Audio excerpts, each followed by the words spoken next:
खून की प्यास पार्ट 2। और उसके बाद वो जंगल एक बार फिर से सुमन की चीखों से गूंज उठा। लेकिन आज की रात सुमन की चीखों को सुनने वाला वहां पर कोई भी नहीं था। अगर वहां पर कोई मौजूद था तो बस हरिया, जो कि अब एक भेड़िए में बदल चुका था। सुमन के बालों को पकड़कर घसीटते हुए वो जंगल के बीचों बीच एक जगह पर ले जा रहा था। अगली सुबह गांव में। अरे भाई, पता नहीं क्या बात है, अपने गांव का हरिया किसान और उसकी पत्नी सुमन दोनों गायब हैं। दोनों का कोई अता पता नहीं। अरे कैसी बातें कर रहे हो भाई, ये कब हुआ है? अरे पूरे गांव में खबर फैली पड़ी है। कल रात को दोनों खेत की तरफ जा रहे थे, लेकिन लौट कर आए ही नहीं। तो हो सकता है अपने खेत पर होंगे। पूरा गांव ढूंढ कर आया है भाई। जानते हो क्या मिला वहां पर? क्या हुआ भाई, क्या मिला? बताओ हमें क्या मिला। अरे हरिया की पत्नी सुमन के कपड़े पड़े हुए थे। शरीर का एक एक कपड़ा फटा हुआ झोपड़ी के बाहर पड़ा था, लेकिन दोनों पति पत्नी का कोई पता ठिकाना नहीं था।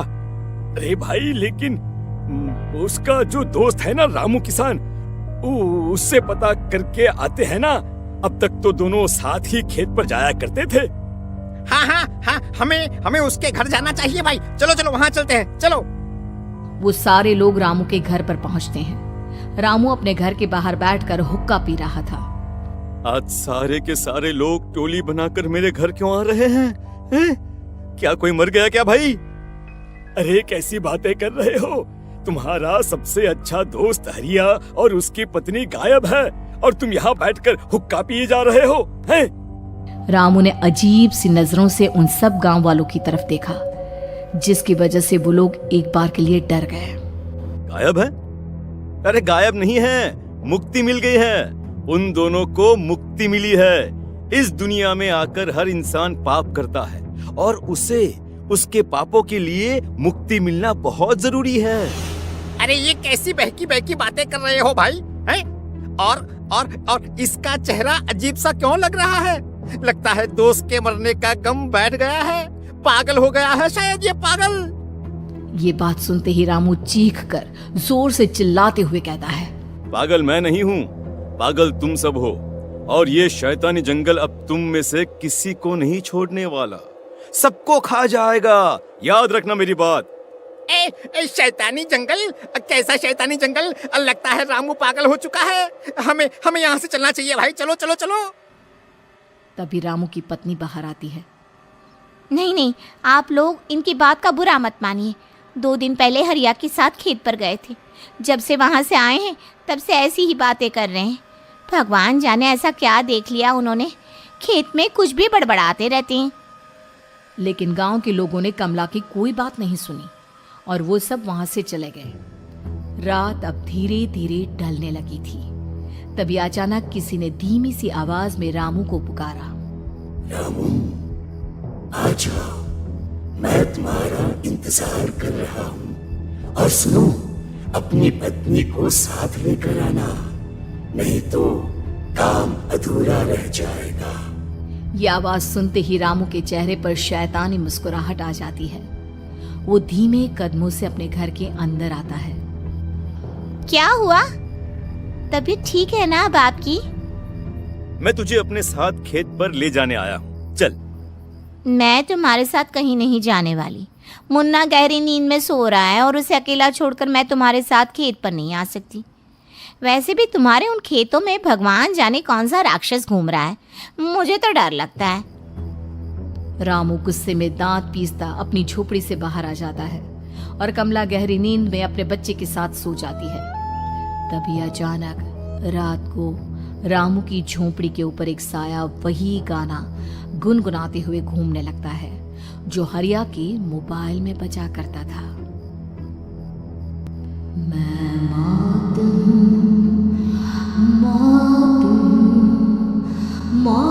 जो पसरी है चारों ओर, जो आएगी कहीं से भी निगल जाएगी सबको।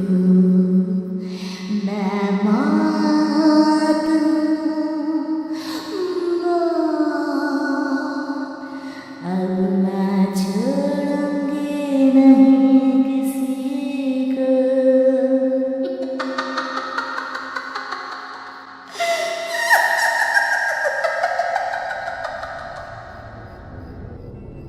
ये आवाज सुनकर रामू की पत्नी कमला की आंख खुलती है और वो देखती है कि उसका मुन्ना अपनी जगह से गायब था।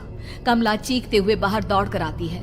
वहां पर उसने देखा कि रामू ने अपने बच्चे को झोपड़ी के बाहर एक पेड़ से उल्टा लटकाया हुआ था और उसका बच्चा चीख चीख कर रो रहा था। वहीं दूसरी तरफ एक साया बच्चे के ठीक नीचे आग जलाकर उसके चारों तरफ हैवानों की तरफ नाच रहा था।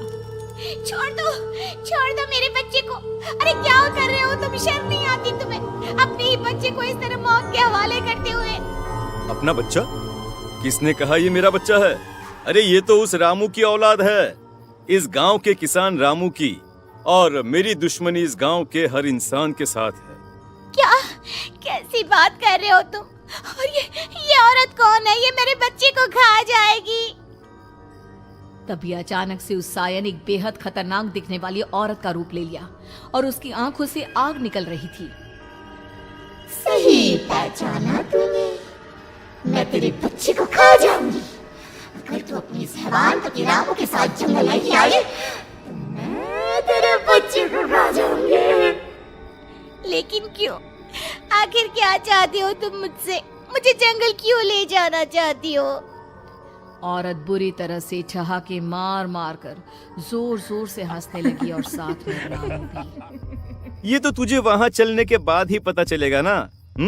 अगर तू नहीं आई तो थोड़ी देर में तेरा ये बच्चा आग में जलकर मर जाएगा। चल जल्दी। नहीं मेरे बच्चे को छोड़ दो। तुम जहाँ कहोगे मैं तुम्हारे साथ चलने के लिए तैयार हूँ। और उसके बाद उस बच्चे को झोपड़ी में लिटाकर आगे आगे वो साया चल रहा था और उसके पीछे पीछे रामू अपनी पत्नी के बाल पकड़कर उसे घसीटते हुए जंगल की तरफ ले गया। जंगल में जाने के बाद कितनी खूबसूरत हो तुम। आज की रात बस तुम और मैं एक दूसरे के साथ रहेंगे। मुझे तुमसे बहुत डर लग रहा है। तुम्हें क्या हो गया है? तुम तो बिल्कुल ठीक थे। वो होगा जो हमारे बीच होना चाहिए। तो आओ अपने आप को मेरे हवाले कर दो। कमला ने डर की वजह से अपनी दोनों आंखें कसकर बंद कर ली थी। रामू ने बुरी तरह से चीख कर कमला से कहा, आंखें खोलो अपनी और मेरी तरफ देखो। कमला ने जैसे ही अपनी आंखें खोली उसने देखा कि रामू एक खतरनाक खूनी हैवान में बदल चुका था। कौन हो तुम? जाने दो मुझे। क्या चाहते हो मुझसे? वही जो एक आदमी एक औरत से चाहता है। मैं तुम्हारा पति रामू नहीं बल्कि इस जंगल का एक भेड़िया हूँ, और आज की रात तुम्हारे खून से अपनी प्यास बुझा जाऊं। और उसके बाद वो जंगल कमला की दर्दनाक चीखों से गूंज उठा। अगली सुबह कमला के कपड़े भी जंगल में उसी तरह पाए गए जैसे कि सुमन के पाए गए थे। इस घटना के बाद पूरे गांव में दहशत का माहौल था। अपने माँ बाप की मौत और गांव में हो रहे इस तरह की घटनाओं की खबर सुनकर किशन शहर से गांव लौट आया था। अपने माँ बाप की बेदर्द मौत की वजह से वो बहुत परेशान था। तभी अचानक उसे अपने घर में खाट के नीचे पड़ा हुआ वो मोबाइल फोन मिला जो उसने अपने पापा हरिया को गिफ्ट किया था। अरे कितने प्यार से पापा के लिए मोबाइल फोन लेकर आया था। इसे एक दिन भी काम में नहीं ले पाए। और आखिर कौन है जो गांव में इस तरह की हत्याएं कर रहा है? क्या है इन सब के पीछे? क्या है? मुझे पता करना ही होगा, वरना एक दिन पूरा का पूरा गांव खाली हो जाएगा। इस गांव में एक भी जिंदा इंसान नहीं बचेगा। गांव के लोगों की मदद करने के इरादे से किशन अपने गांव से दूर एक दूसरे गांव में बहुत बड़े तांत्रिक के पास मिलने के लिए गया। तांत्रिक बाबा, अब आप ही कुछ उपाय बता सकते हैं। भगवान जाने हमारे गांव को किसकी नजर लग गई है। नजर नहीं लगी है, किसी ने तुम्हारे गांव को बद्दुआ दी है। किसी सताई हुई आत्मा का प्रकोप है और अब वो पूरे गांव में किसी को नहीं छोड़ेगी जब तक उसकी आत्मा को शांति नहीं मिल जाती।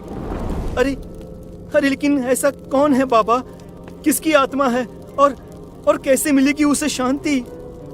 मौत है, मौत कहीं से भी आएगी और सबको निगल जाएगी।